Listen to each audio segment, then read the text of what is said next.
Welcome, welcome everyone. We have an incredible turnout and registration for this series of events and workshops. So thank you for your interest and support in our diversity, equity, and inclusion efforts. We have the privilege of kicking off our training with Liz Weintraub joining us. And I will introduce Liz shortly, as well as start off with an introduction about the importance of plain language in our work in our DEI committee. So thanks everyone for joining. The agenda for today is to give a warm welcome to everyone, do some introductions, particularly to introduce Liz, talk about our affiliation with our MIND programs and the Association of University Centers on Disabilities, the organization from which Liz is from. We'll talk a little bit about our diversity, equity, and inclusion efforts. In particular, we're going to focus on linguistic competence as one of the frameworks our DEI, or Diversity, Equity, Inclusion Committee, has been working on. Liz will give us a presentation and also be gracious enough to answer questions that people may have during today's talk. And then we'll do a little bit of visioning about plain language and how we can see that in our work in our MIND programs by having some of our leadership team members talk about their vision of plain language in our MIND programs.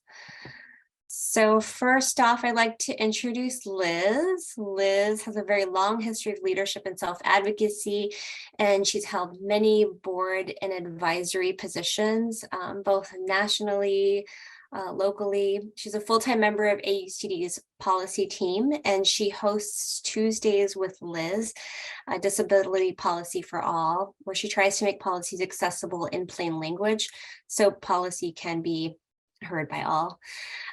Liz has done a tremendous amount of work in the policy arena, advocating for the needs of people with disabilities. Liz, before working at AUCD, was on the Council on Quality and Leadership and an alumni of a LEND training program at Georgia State.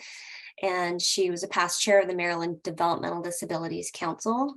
So she's been heavily involved in this field for a very long time, with areas of interest in civil rights, employing people with disabilities, developmental disabilities, and supporting the developmental disability councils. So thank you, Liz, for joining. I can't see you right now, but I know you're there somewhere here. I am going to just give a short introduction about our affiliation and our relationship between the MIND programs and also the Association of University Centers on Disabilities, so AUCD. So AUCD is a membership organization. It supports and promotes a national network of university-based interdisciplinary programs. And the network members consist of people who work in our UCEDs, our University Centers for Excellence in Developmental Disabilities, Leadership, Education, and Neurodevelopmental Disability programs, so our LEND program, the Eunice Kennedy Shriver Intellectual and Developmental Disabilities Research Centers, so our IDDRC, and then of course our Developmental and Behavioral Pediatrics Training Program, our DBP program. So we are fortunate enough to have many people employed and part of many of these programs at the MIND Institute because we have all of these programs, and that inherently makes us connected with the AUCD network and with Liz. So in terms of our Diversity, Equity, and Inclusion Committee efforts, one of the frameworks that we've been thinking of is linguistic competence and thinking about how language matters. Also recognizing that cultural competence is another framework very closely tied to language competence. So I just wanted to think about this together and preface the plain language talk and learning that we'll be doing together in these contexts. So linguistic competence is defined by the Georgetown National Center for Cultural Competence is the ability to communicate effectively and convey information in a manner that's easily understood by diverse audiences, including persons of limited English proficiency, those who have low literacy skills or are not literate, individuals with disabilities, and those who are deaf or hard of hearing. And it really requires us as organizations and providers to respond effectively to the health and mental health literacy needs of populations that we serve. So our Diversity, Equity, Inclusion Committee this year has focused on linguistic competence in this way. And we've also thought about another framework, the restorative and transformative justice framework, and the different areas that are involved in this framework, because this is one of the frameworks that relates to the equity work that we're trying to move forward. And as you can see in this framework from Drs. Maisha and Tori Wynn on our UC Davis campus, one of the areas to focus on is language, and language is an area that matters for all of the work that we do. Cultural linguistic competence, cultural humility, all of these are terms that are involved in the equity work. I saw a really nice video of Liz and one of the directors of the Georgetown National Center for Cultural Competence to talk about what these terms mean in plain language, which was great. And when we think about linguistic competence, we think about cultural competence, we're really thinking about the different types of cultures that people have and the types of languages that people prefer. And when we think about culture, we think about communication, how people communicate both verbally, non-verbally, and what that looks like for their particular culture. And our goal is to be able to understand all those different ways of culture and language, and to be able to respond to that in a way that's meaningful and appropriate for people with disabilities, and also people who have other cultural identities. So one area that we're going to focus on moving forward in our own growth for linguistic competence is to learn more about plain language. So plain language promotes clear communication, and it's one step toward linguistic competence. And linguistic competence helps us improve access and share information and contribute to health equity. So I am now going to turn this over to Liz, and Liz is going to share with us her presentation about plain language and also answer some questions that we have. So Liz, I'm going to pass this off to you. Thank you, and thank you for inviting me, Janice, and everyone at the Mind Institute to talk to you today about my favorite language, which is plain language. I'm really excited that you're talking about this issue because as I said, I think this is a language that everyone can feel like they can contribute. And I'm going to be telling you a lot of stories by making some points, so beware of that. I should begin by saying this is my journey to plain language, why I got involved with this. I never have went to college. The highest degree that I have received is a high school diploma, so therefore I have a limited vocabulary. The first story I wanted to share is when I was sitting around the dinner table, and this is how Tuesdays with Liz became a reality.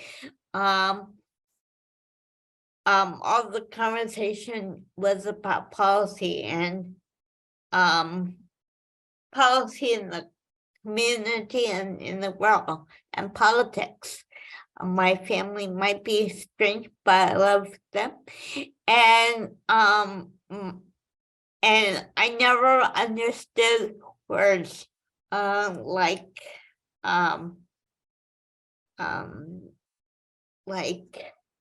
bipartisan. And so therefore I would say, what is this? What is that?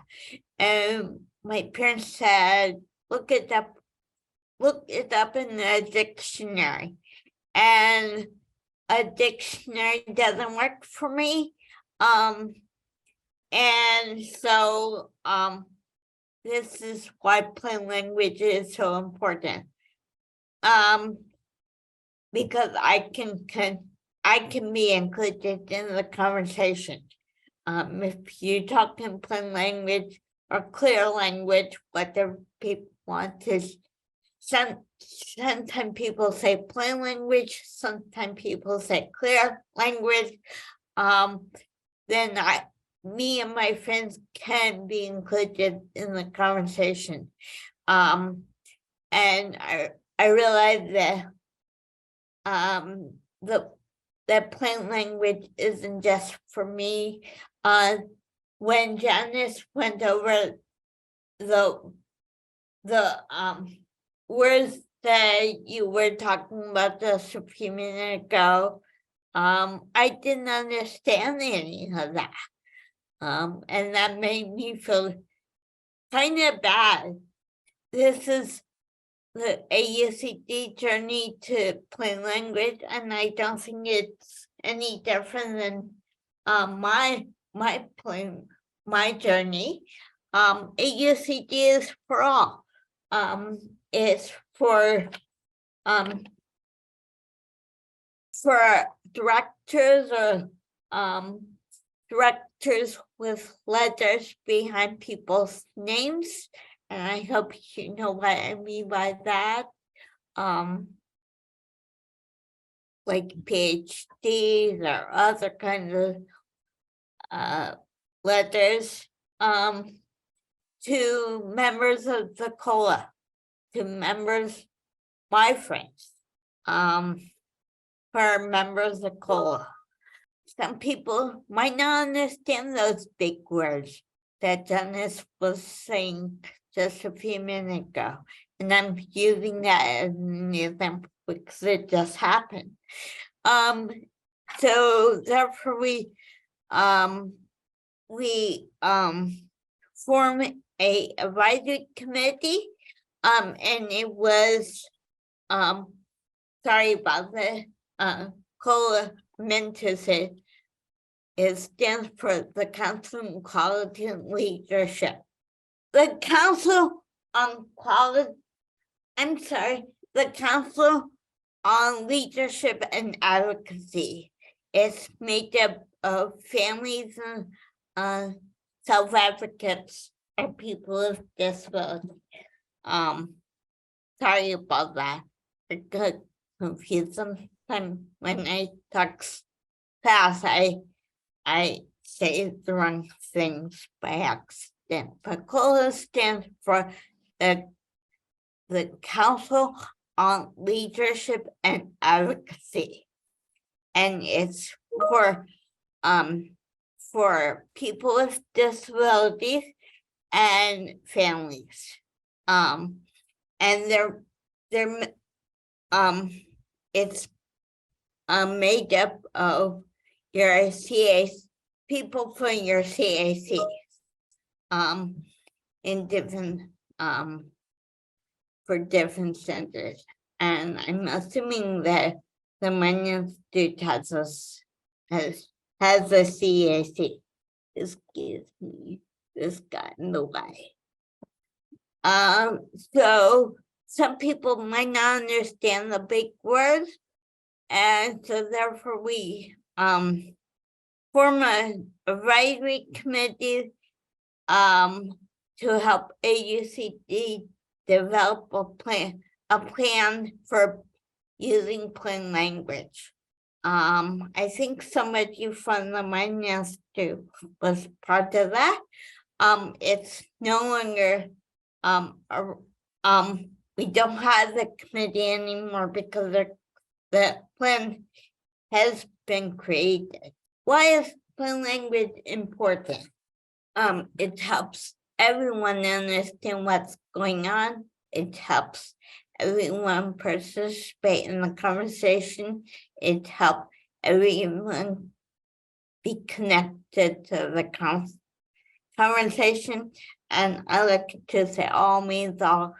My story is that one of my stories is that a few years ago, the Kavanaugh case, and if anyone is interested in the Kavanaugh case, I can talk to you offline about that, because that doesn't really relate to plain language, but it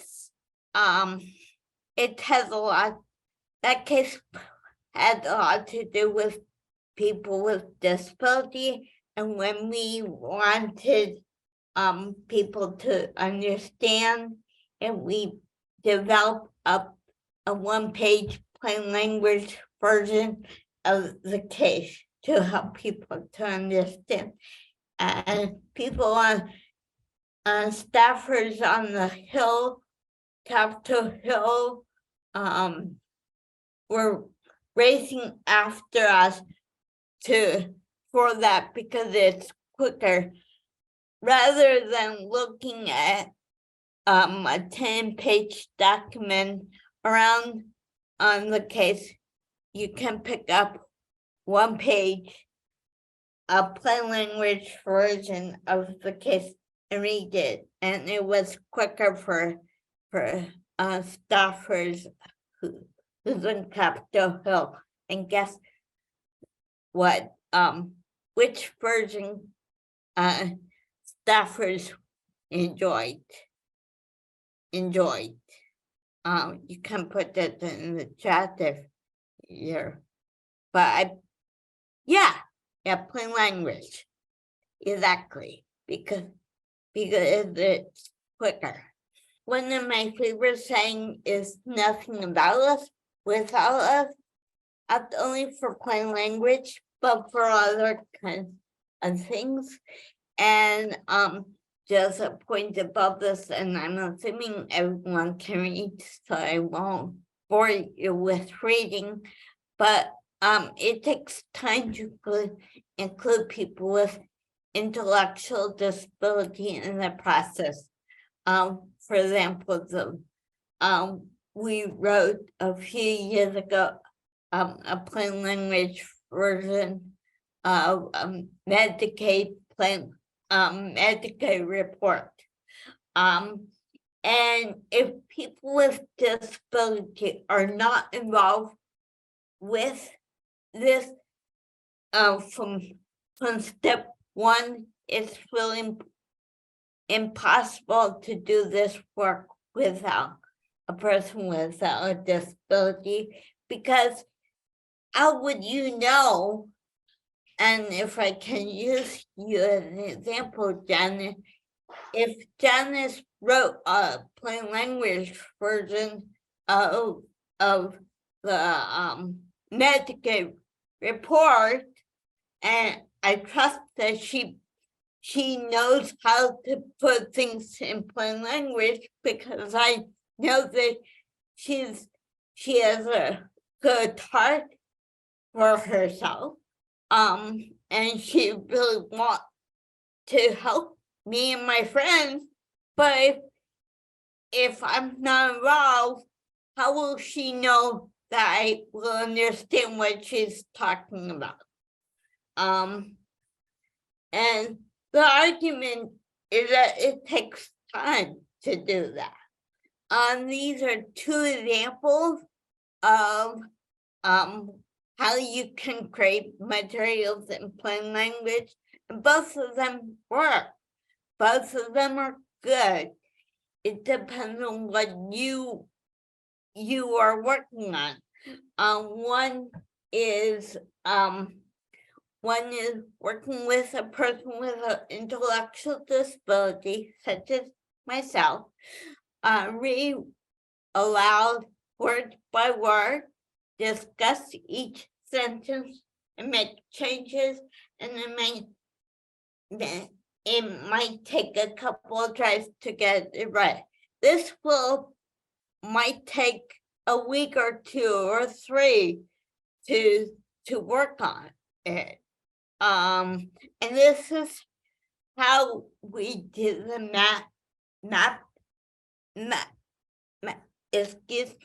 the MACPAC report. We read it word by word, and we talked about it with I was part of that. The next example is try to put the document in plain language first. A person with an intellectual disability point out words that doesn't make sense and send it back to Dennis or whoever. And it goes back and forth until it makes sense. And I use example one, I use it for MacPack and other reports that AUCD works on. And in example two, I'll for disability policy news, and I hope everyone have signed up for the newsletter.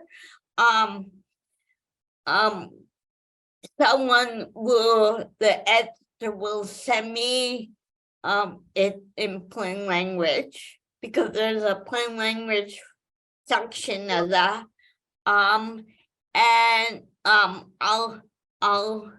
say, well, that isn't in plain language, and I might suggest a word, or I might say, well, I can't think of a word, but it's not in plain language. Can you fix it? So we go back and forth. There's two ways of writing in plain language. One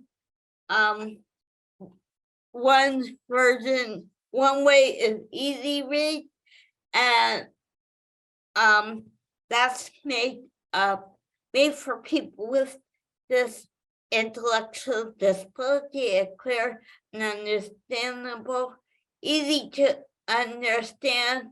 There's a icon for everyone, or a picture for every idea. No acronyms like AUCD. I can't say that word, I'm sorry.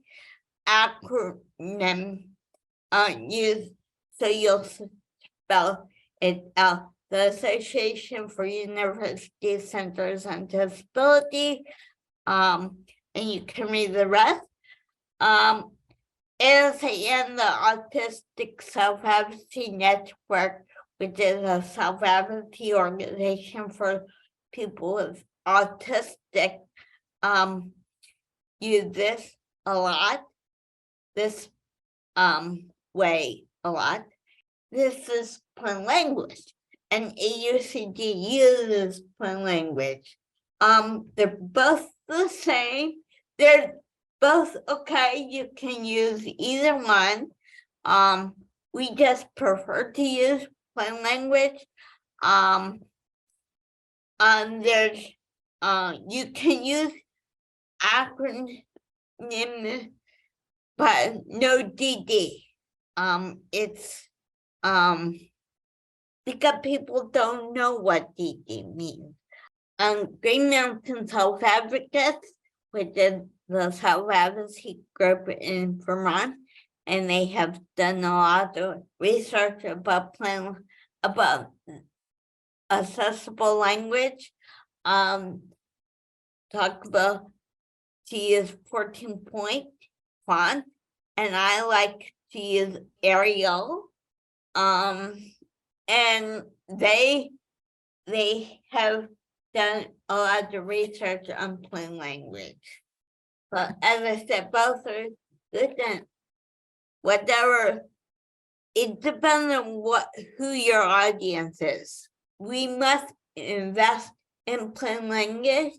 We must invest in plain language. It takes time, effort, and money. I know we all are busy. Even today, we're very busy. We have this for an hour, 2 hours, whatever today is, but we probably have four or five other things we could be working on. It takes a lot of effort to send it back to me, and effort, time costs money. We need to take the time to make it a part of everything we do. If we really want to say that it's all meso, we need to make sure that we need to take the time to make sure everything is this is part of everything. Excuse me for not saying it right. This is a new concept. Today might have been the first day you have heard about plain language, and good for you to even come to this training. I think this is wonderful that you're here. So congratulate yourself. Good job that you're here. We're all learning about plain language. So if you don't get this right on the first try, please don't be hard on yourself.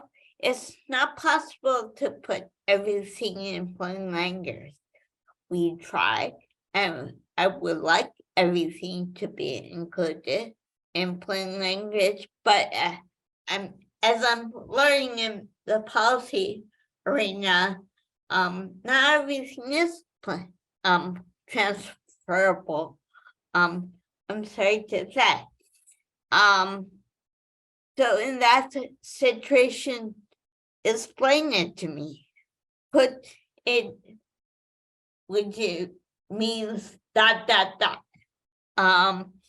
It takes time and effort, as I said.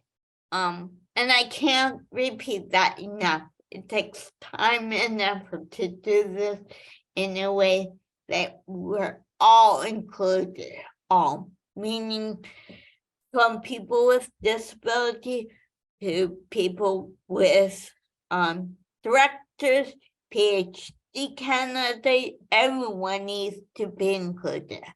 In some resources, a webinar that's StarTech, which is a technical assistant center for self-advocacy on the ACL run, and is funded through ACL, and they have a webinar of plain language, and then the autistic self-advocacy or group, the autistic self-advocacy network, one idea per line, and then there's other resources that we have on our web page, and this is my information. I'm not in my office every day, as I think I told somebody. So my cell is probably the best way to reach me, but please do not abuse that. And please don't give it down unless you get my permission. Thank you very much, Liz. That was so helpful, and I think that is the last slide. So we're going to open up this time for thoughts and questions to Liz, and I think there's a question in the chat. I did want to respond to something that you had mentioned earlier too, Liz. So Kiki Godfrey asked, she says, my question for Liz is, can we work with your team to make our LEND website in plain language? And Liz, before you answer, I'll let you process that question. I just wanted to preface this with, this is a great question, Kiki, and Janice and I were actually meeting this morning and thought we could target our website as our plain language project through these trainings. And so that's actually exactly in line with what we've already been thinking. But Liz, I can turn it over to you to answer the question. I think that's great. Then you want to include, make your website more accessible. I can tell you that the people have been working on that at AUCD. So yeah, I guess so. I know Patty Singleton is on the line. Is she? Yes, I think she. I'm here, Liz. And maybe you might have some other ideas about that. I'm not a web person, but can you help me? Yes. Liz, and that's actually what the series of trainings will be. So you've done a great job introducing it. And then I love that we have a product that we'll be able to work with. And even though you're not a person that works with technology, you do work with information and communication. And that's really what we need to translate into plain language. And so that you're going to be a great resource. Okay, thank you. Thank you, Patty. And everyone, this is Patty Singleton and Bev Harp from the University of Kentucky UCED will be our trainers for our next series of workshops. So we're looking forward to having them. And Kiki, just to address the comment that you put in about having a person with IDD review the materials, that is on our plan to discuss as a long-term plan for the Mind Institute, because we recognize that it's so important to do. I wanted to read another question from Steve Reuter, Liz, if that's okay. Sure. So Liz, can you give an example of something that you have seen that could not be put in plain language? And do you have ideas about how we can explain information that may not be able to be written in plain language? A lot of policy, like,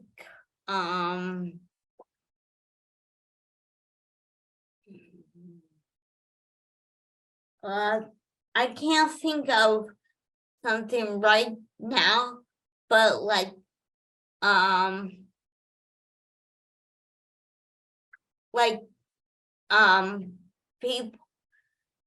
people who are on Capitol Hill and are working in policy every day. Sometimes that's not in plain language, and it can't be in plain language. People often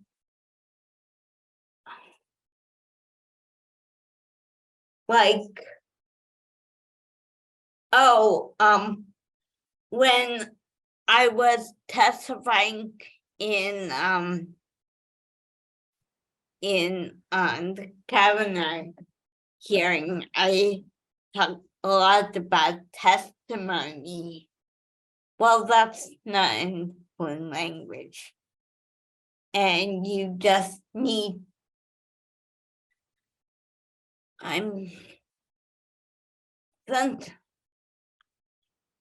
that's not always possible. I can't think of a good example. Can you, Patty? Sure, and I think that you did touch on it, but legislation a lot of the times cannot be written in plain language. There are sometimes terms that have to be used. I know in Kentucky, we try to create plain language summaries, but even sometimes that can be hard because there's an interpretation, and our legislation has a really hard time with any kind of interpretations, even Spanish translations. And so they really don't want any other versions.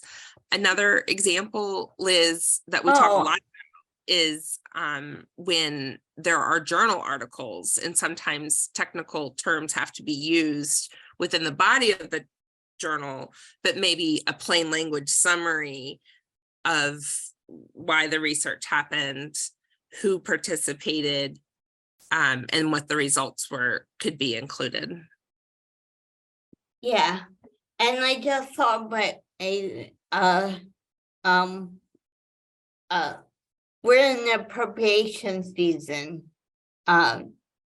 We're always right now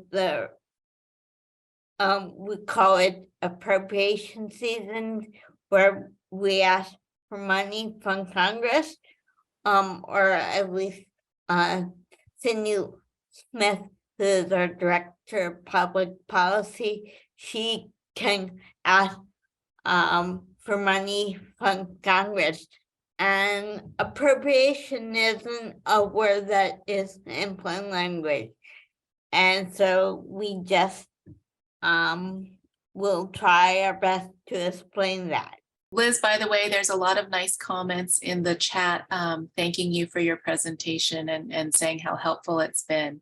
I wanted to read one more question from Elizabeth Morgan. Okay. So she says, some research journals now require a plain language abstract. Is this doing enough? Do you think people that do research about developmental disabilities should do more to include? And if so, what can we do? By the way, hello, Elizabeth. I really, I know you from AUCD events, and I miss seeing you. So thank you. But thank you for that question, Elizabeth. I would say that that doesn't really go very far because unless it's an easy read, I think that that icon would be helpful. And I know that I was working with another IDDRC that is working on an accessible version. But I would like to see icons. I would like to see it more like the word abstract. What does that mean? That's non-plain language. So you need to explain that to me. I think I understand that because I've been in this network for 14 years or however long I have been here. But a lot of my friends know what abstract is, and we should know what it means. So maybe a plain language glossary. What we I work a lot with St. College students. And there's a program called St. College Policy Advocate for students to learn about policy. And if you're interested in that, I can tell you more about that offline. But we made a plain language glossary for that purpose to explain what appropriation means, or what budget means, or whatever the case might be. Does that help?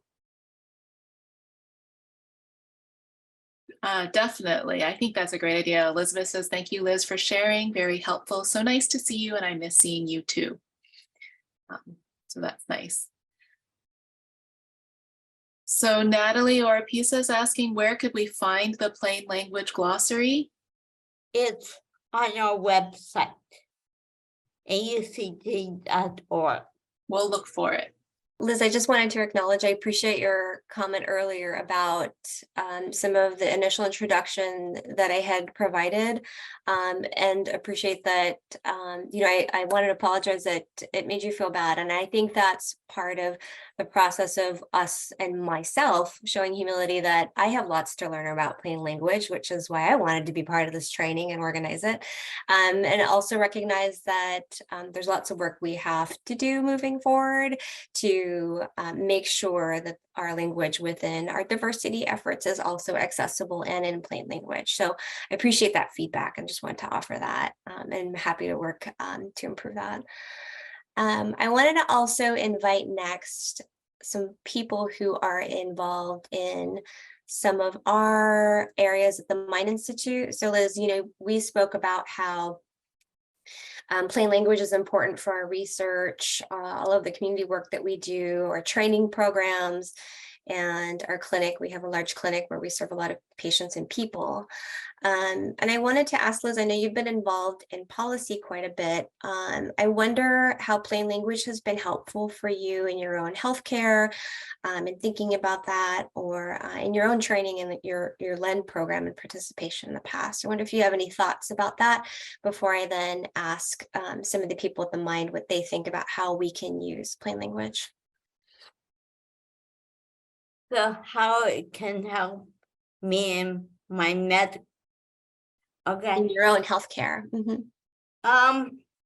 Well, when doctors explain words that I can understand, and I forgot to share this story, and as I said, sometimes I do forget that because I rush.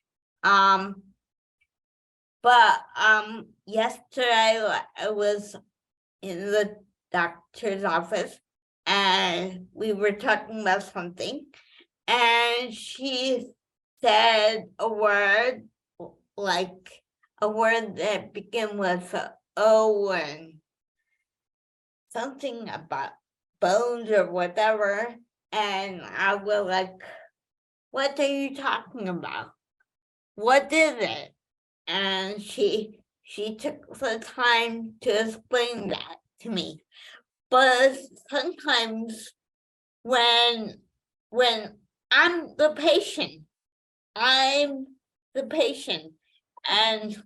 I know that when people with disability often go to the doctor, somebody's with them, and first of all, that's wonderful because you're not really supposed to go to a doctor's office by yourself unless you feel comfortable with that.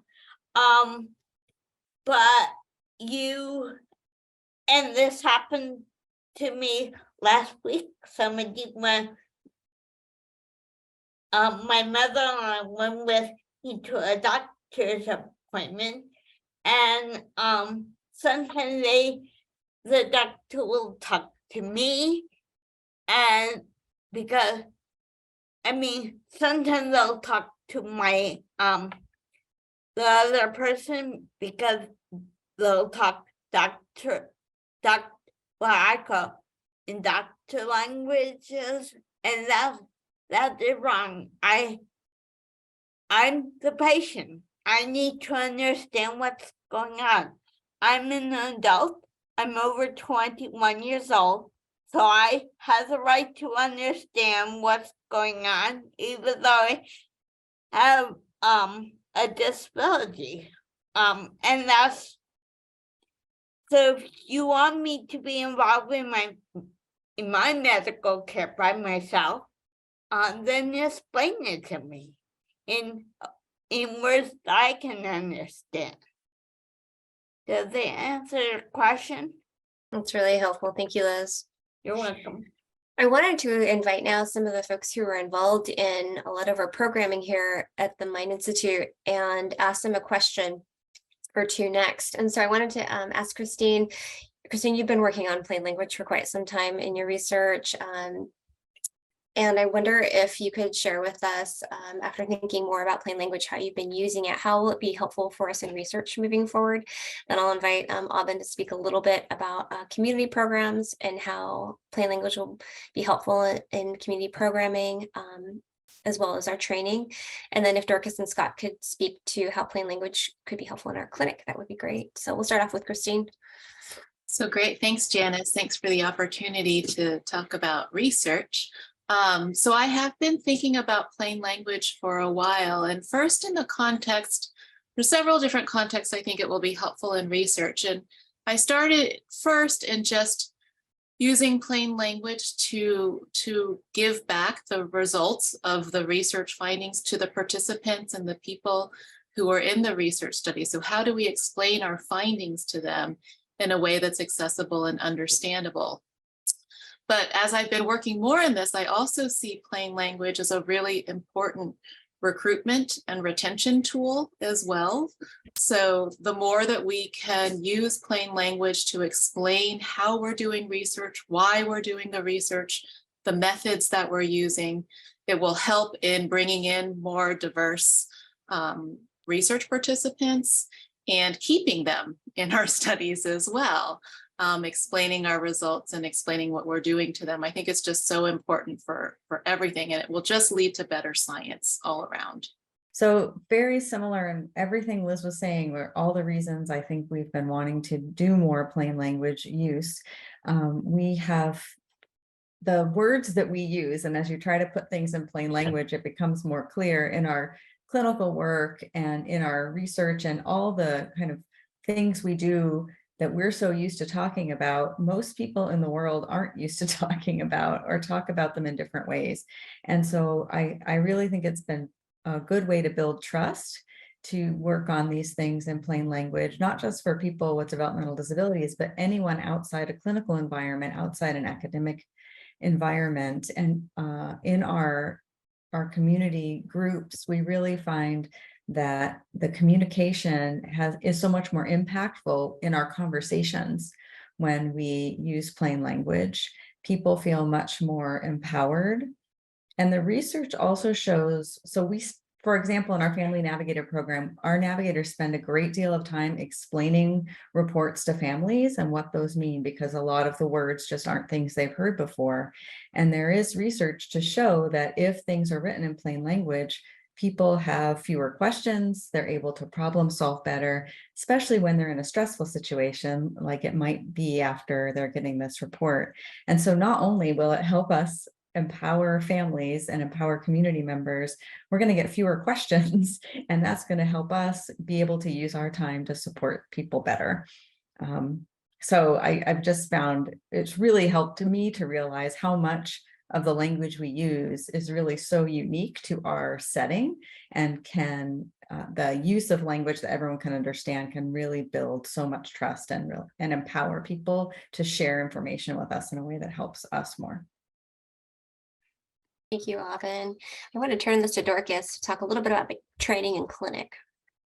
Yeah, so I just wanted to add a little bit to what Aubin was saying in terms of how plain language can help us, our patients in our care. But I was just thinking throughout today that it also helps our patients be better advocates for themselves, because now they have the information and are able to share that with others. And also just a greater likelihood that now that they understand the information, that they're able to follow through with some of the recommendations that we're making. So I think that some of the things that I've been thinking about in terms of how we can apply what we've learned today in our clinic is from the initial referral process throughout the whole patient care experience. Starting at the initial referral, I think that we really need to look at providing information in a way that's clear and easy to read. And that really helps the family understand what are the next steps and where they are in that referral process. And then once we get through that process and we're ready for that first appointment or that intake appointment, we do send out some forms and questionnaires. And I think a lot of times families don't fill those out. And, I suspect that they're really overwhelmed by how long and the form is. And some of the questions are probably the language that's used is not familiar language and not plain language. So I think that that's something that we really hope to address. And in fact, I do hope that we can make that our plain language project, is tackling that child history questionnaire. And I agree that it does save us time, and we're able to get some of this information in our questionnaire. Then it's time that we're saving at a later point in our sessions. But we also think that we can incorporate plain language in our services as well. Again, making sure that our patients and their families understand the information that we're giving them, that they understand what the next steps are. And another area where I really want to look at making some lasting changes in our reports. I think that we're trained to write long reports. And, based on what we learned today, shorter reports that are clearer may be more useful to the families, and I think also to our colleagues who are reading these reports. And I also think about incorporating this into our training programs, right? So making lasting change by, taking this information and shaping our future clinicians to be more effective communicators when they're speaking to others, as well as when they're providing their documentation. Thanks so much, Dorcas. That was a really thoughtful, I think, share of what we could potentially do in clinic. Scott, is there anything that you wanted to add to that, and also maybe share about your vision of how we can use plain language in our programs? Well, I mean, I think just briefly, Dorcas, that was so eloquently said, and Liz, I couldn't add anything else to what you said in the beginning, that the most important thing is that we use language that ensures that everyone we care for is able to participate in their care and understand directions, right? And so often we write, whether we're using acronyms or we're using local terms, medical terms that we're familiar with, and families do have some difficulty understanding next steps. So that clarity, the evidence base also demonstrates, leads to improved outcomes through better adherence to care. So people actually get to the lab if it's clear, very clear, that that's what we're asking them to do and what the next steps will be and why. So for me, those are the most, that's goal number one. And then in accordance with what Dorcas said earlier, improving communication with our colleagues who have limits to how much time and focus they can spend on reading reports, and ensuring that the plan is clearly communicated so that it can be executed in primary care offices as well. Those are the most critical things for me, and really everything else has been said. Thanks, Janice. Thank you, Scott.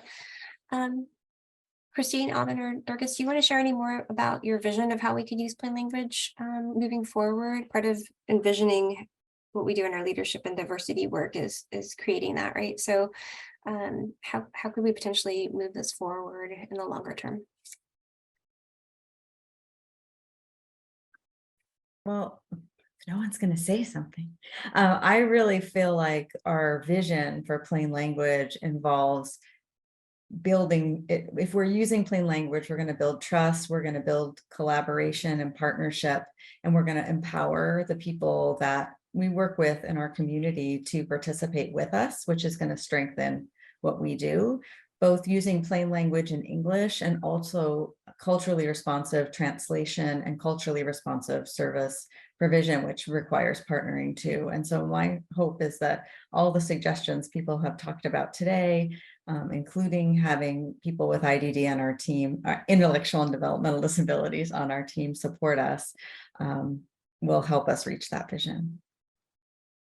Yeah, I think it's a shared vision, Aubin, and I'm thinking, in concrete terms and sustainability. And when we get to the later sessions with Patty, talking about potentially creating a plain language committee at the Mind Institute that can help us review our language, give advice, and very importantly, including people with intellectual disabilities and autism and other neurodevelopmental disabilities on that committee. I think will be absolutely critical. Yeah, and I'll just add that the vision for me is really improving the communication between our clinics, our providers, and our patients in the community. And that I think plain language is one way. It's one part of this vision, that there's other, as you said, Janice, earlier on, there's other ways we can do this as well. In terms of being able to have our materials in different languages, including a Braille. So that's a long-term goal, but I think, starting to take small steps and continuing to move in that direction will eventually get us closer and closer to that ideal. I think making sure we're serving the families that we need to, right? So in our region, knowing the high level of families who speak languages in addition to English is part of developing that linguistic competence. It's plain language, and also our charge, I think, at the Mind is how do we move that forward for other communities who we aren't currently reaching. So I appreciate your thoughts on that. Thanks, everyone. We're going to end in just a couple of minutes. I just wanted to share our next step. So we'll be participating in a series of plain language trainings, which I'm fortunate that our clinical leadership and our leadership, including Lynn and Michelle, Dorcas, Scott, Lisa, have all been supportive of, and our research commitments to have all been supportive of participating in these trainings. So April 26th from 12 to 2, we'll learn about how and why to use plain language. And then we are going to have some homework that we all can work on to contribute to our webpage to make that more accessible in plain language. May 24th from 12 to 1, we're going to work on workshopping plain language. So Patty and Bev Harp from the University of Kentucky UCED will work with us on our materials that we have developed. And then June 28th, this is an optional training, but this is really the way that Liz had mentioned to help us move forward is our long-term plan of action planning and building a community of practice of how we're going to use plain language. So of course we have a survey from today, and I'm going to drop that in the link here. We'd appreciate if you can complete this survey. We would also appreciate it if you could go back into your original registration form and add in what area of plain language you would like to work on in your immediate work. So whether that be something on the website, something in your research, something on your research webpage, something on our clinic webpage, that would be really great. So I'm going to drop that link here and then ask Dawn to share that back out. If you could hop back in and take a couple minutes to do that, that would be great. I realized, Dawn, I'm going to have to add in a different link. So I'm going to go ahead and do that and take this time to thank all of you for investing in our diversity efforts. It really means a lot to all of us, and it's already an obligation that all of us should be doing, and it also takes time and effort and energy. So thanks to each of you for contributing to that, for all that we do. Thank you, Liz, especially for putting together this really wonderful talk, for taking the time out of your schedule to join us at the Mind and help kick us off as we start our own training. You're welcome. And can I ask you if you can keep me abreast, keep me informed of how things are going at the Mind Institute?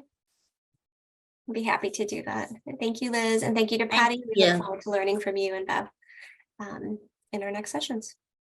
Great to see you, Liz. Okay, good. Thank you. Bye. Thank you, everyone. Bye.